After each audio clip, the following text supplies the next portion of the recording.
15 years. That's how long it had been since Anna had seen her childhood home.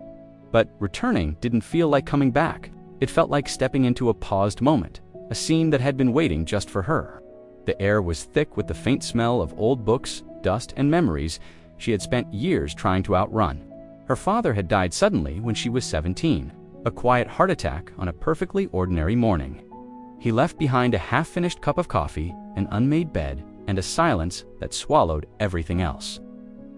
There was no final conversation, no chance for a goodbye, no explanation, just a vast, echoing absence.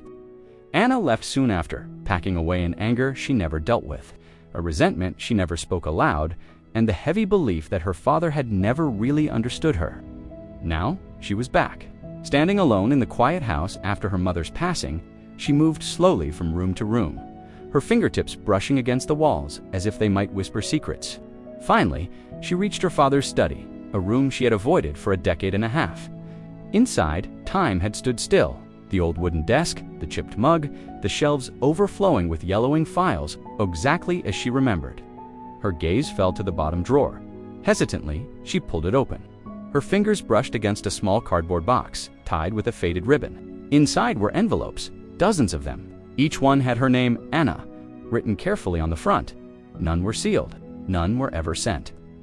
Her hands trembled as she sank to the floor and opened the first letter. "My dear Anna," it began, "you are sleeping in the next room as I write this, and I'm afraid I don't know how to say these things out loud." Her breath caught in her throat. Letter after letter revealed a man she thought she knew, but had never truly seen. A father who wrestled with words, who was so afraid of pushing her away that he chose silence instead. It wasn't indifference. It was love tangled up in his own insecurity.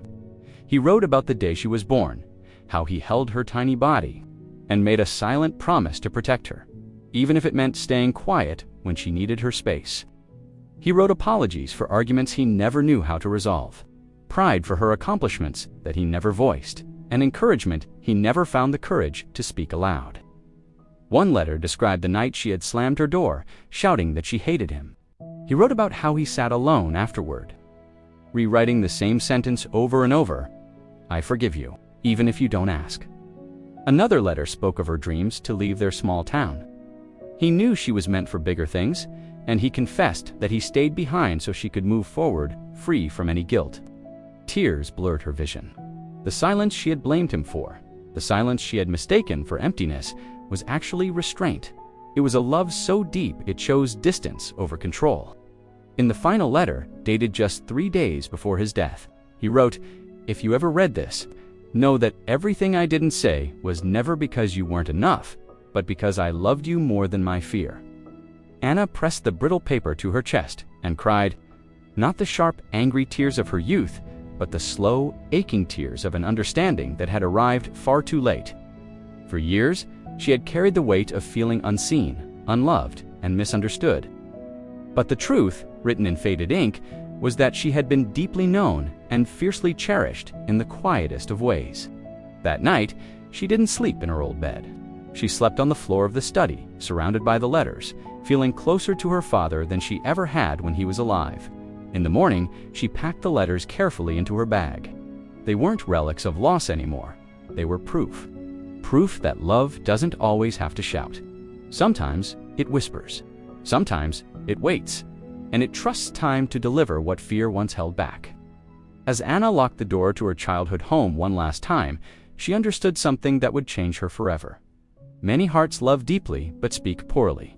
And sometimes, the truest conversations happen only after silence has finally taught us how to listen. Thank you for watching.